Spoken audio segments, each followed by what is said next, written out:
Good evening, folks, and welcome to Discovering. So far, this spring turkey season has felt more like winter than spring. On tonight's show, a fresh snowfall sets the scene for a successful turkey hunt. So I was waiting, and then I saw him kind of ducking in between brush and... And how do wild turkeys survive our harsh winters in the northern UP? I caught up with a Michigan Tech student over the winter who hopes to answer just that. There hasn't been a lot of research on turkeys in Michigan in general. So sit back and relax. It's Monday night, and it's time for Upper Michigan's very own Discovering. The secret streams that flow beneath the cliffs of colored stone. Forest thick and healthy with birch and pine and oak. Surrounded by the greatest lakes this world has ever known. The black bear's awesome presence as he roams the hills and fields. Call of the timber wolf, the loon's lonesome trill. The eagle soaring high above, the trout lies deep and still. These are what I treasure, the only way I measure feelings that I have for this fine land. There is so much to discover when you're a long-time lover of northern Michigan.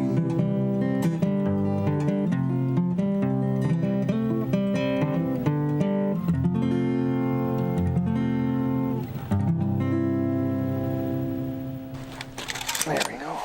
That. On a cold morning, I joined Troy Smith and Andrew Hensler to chase some spring turkeys. We're gonna try a snowy turkey hunt today. It's the days that worked out best for Everybody? Kristen and us. Yeah. So not ideal for sure, but yep, I'm just the caller guy today. Andrew's gonna do some shooting, hopefully. Yeah, should be fun. We'll see what happens. Weather is not cooperating. Yeah.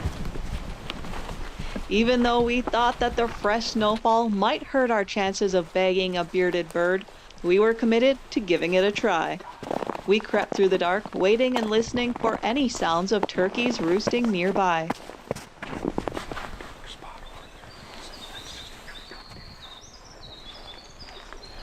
They're not talking right now, so I mean they could not be right around here too. Yeah, but I've seen them in the fall on this edge. Okay. But not in the spring. Just stand on your left and just sneak up there, I guess. Okay.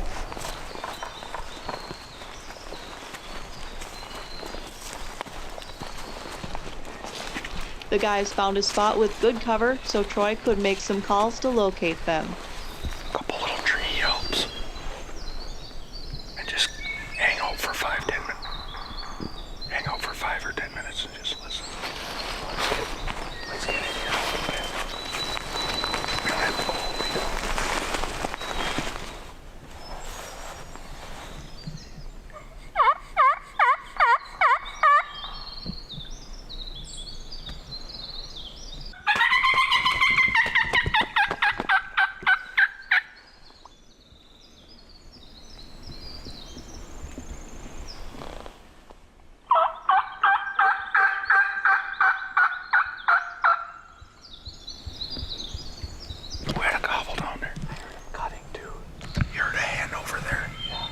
The gobbles back sounded about 300 yards out, so we moved quickly and quietly closer to them.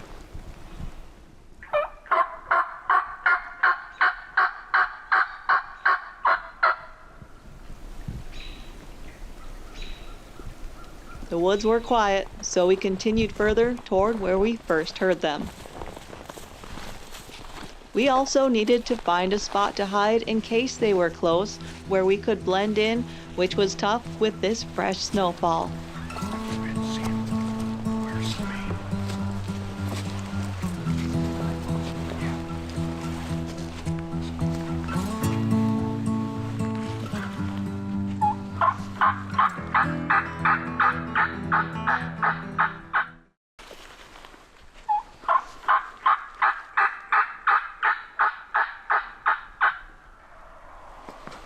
Right here. We were close.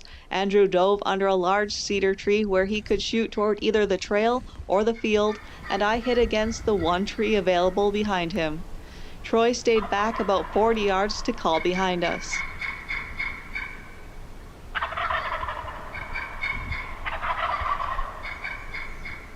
After about 3 minutes, 2 longbeards stepped out.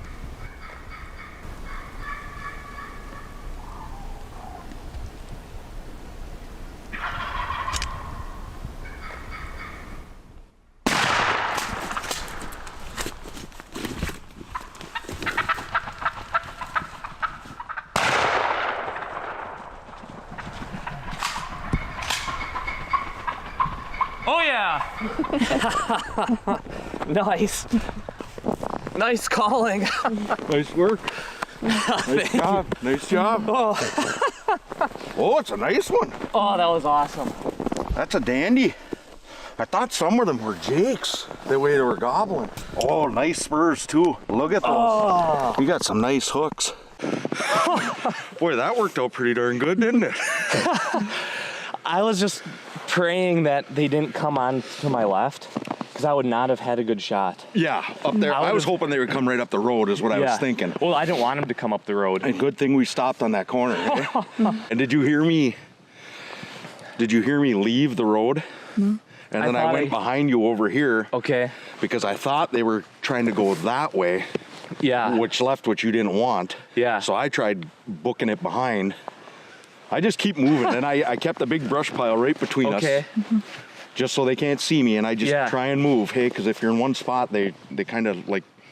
Oh, that was sweet. You kind of start wondering if something ain't right, because the hen shouldn't sit in one spot that long. But no, it worked out perfect because they gobbled like while they were still in cover. Yeah. So I was able to get my gun around to swing a over stick, and then I just saw movement. I'm like, better get my gun up. So I was waiting, and then I saw him kind of ducking in between brush and. Yeah.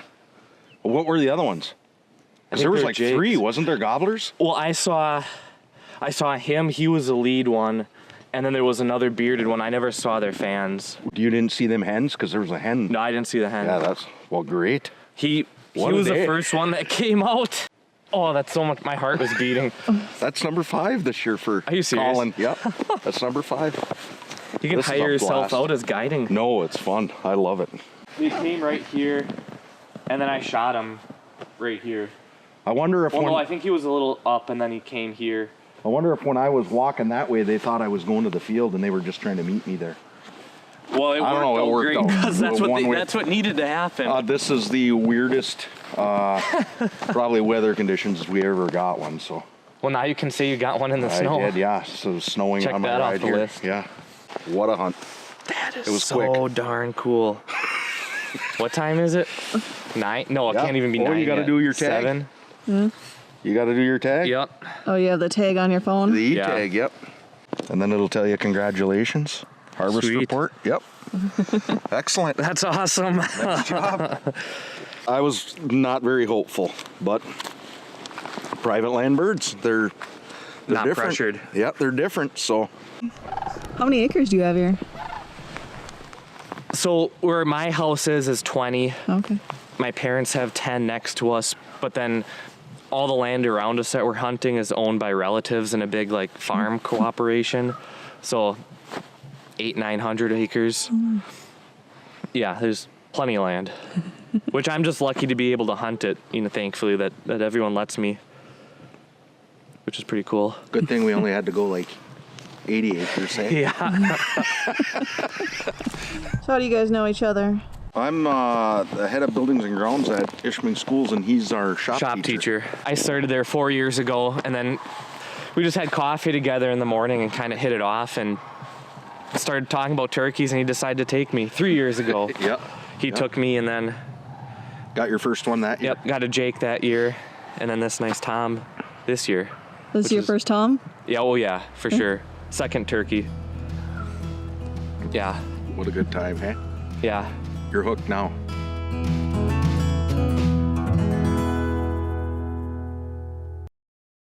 Wild turkeys now roam every county in the UP, surviving deep snow and sub-zero temperatures our winters are generally known for. Little research has been done on how turkeys make it through winters in big snow country. I caught up with one Michigan Tech University student who spent the winter studying just that. My name is Eric Brand. I'm a senior at Michigan Tech studying wildlife ecology and conservation, graduating this April. I started working on this project about a year ago with Dr. Jared Wolf.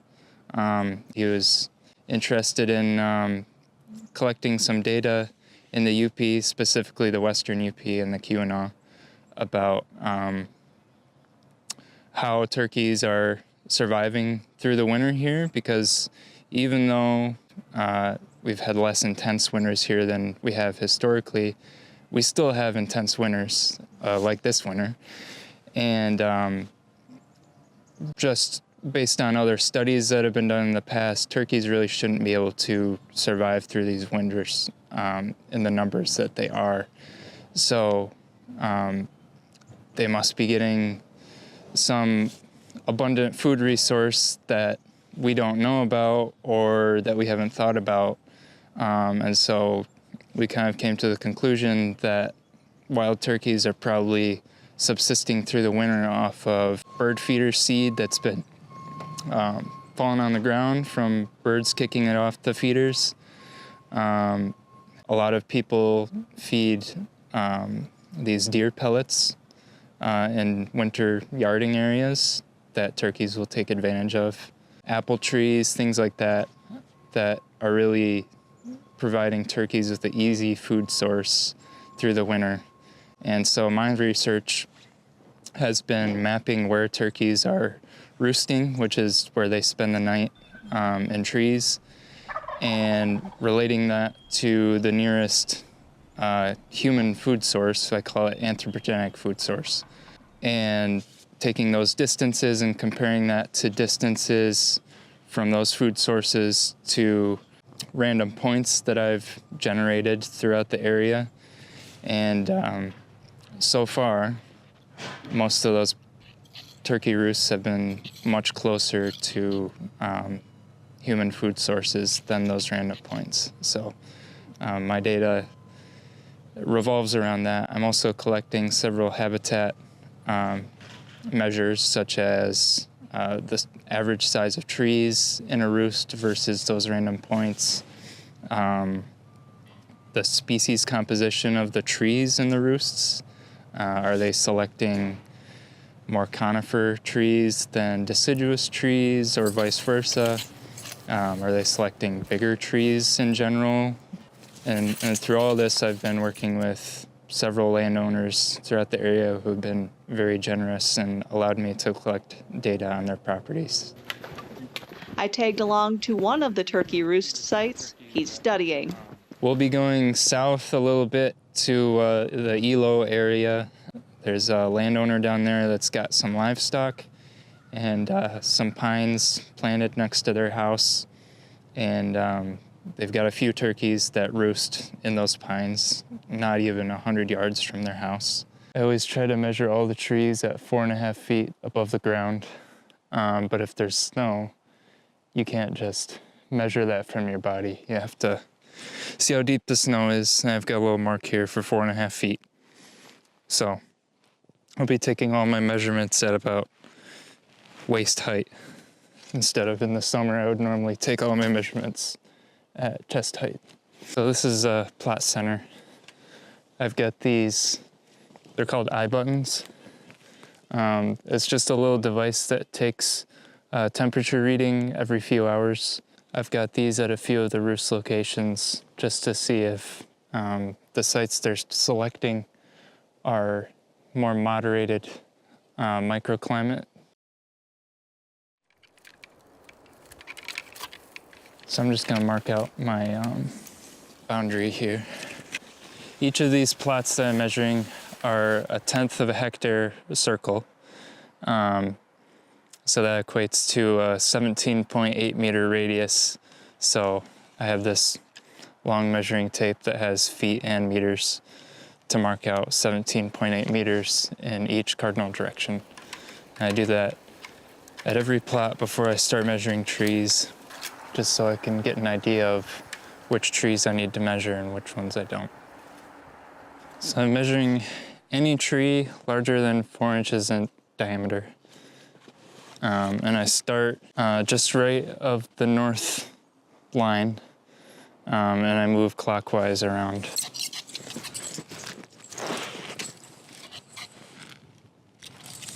14.1. Also red pine. I think all these are going to be red pines. I mean, they're really like any conifers, but obviously there's a lot of red pine plantations around. They're nice and open too, so they can fly in and out of them pretty easily. And they can see the ground pretty well. One of the main predators of turkeys while they're in the roost is bobcats, which are notoriously sneaky.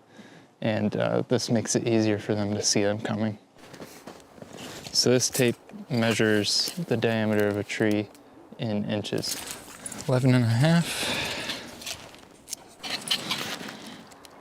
11.2. And the largest 3 trees in diameter, I'll measure their heights. So far in his research, Eric has determined that turkeys would not thrive here without humans. I think a few would survive, but only a few, and I don't think we would have, a huntable population like we do now if it weren't for anthropogenic food sources. And it's not even that people are purposefully feeding them. Certainly there are people that are,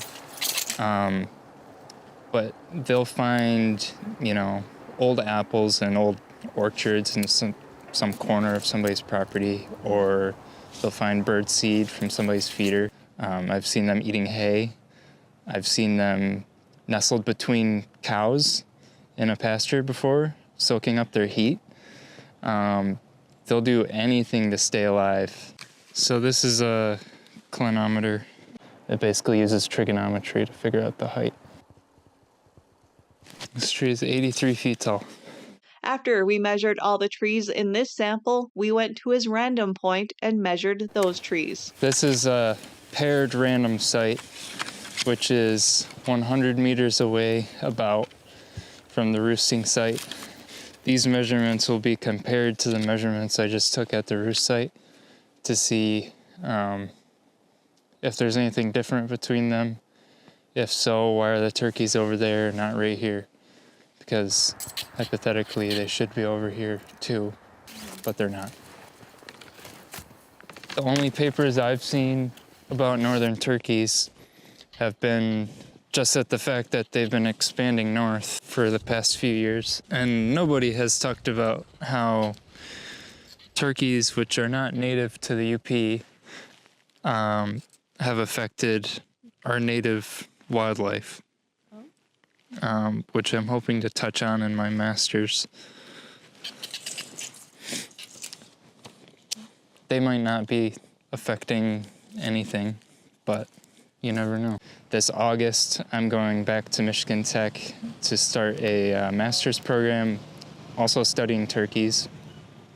I'd like to broaden my research that I'm doing now into more of a general baseline data set that researchers can use in the future for northern Michigan turkeys, just because there hasn't been a lot of research on turkeys in Michigan in general.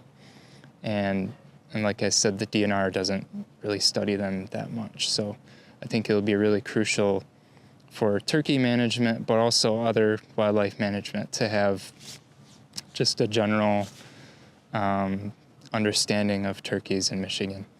Good luck to Eric on his research project and grad school. Hopefully he can find some time away from the books to do some UP turkey hunting. I do hunt turkeys. I haven't hunted any up here. I always hunt back at home in Kent County and Montcalm County. There's obviously a lot more turkeys there than there are here, but someday I'd like to hunt them up here.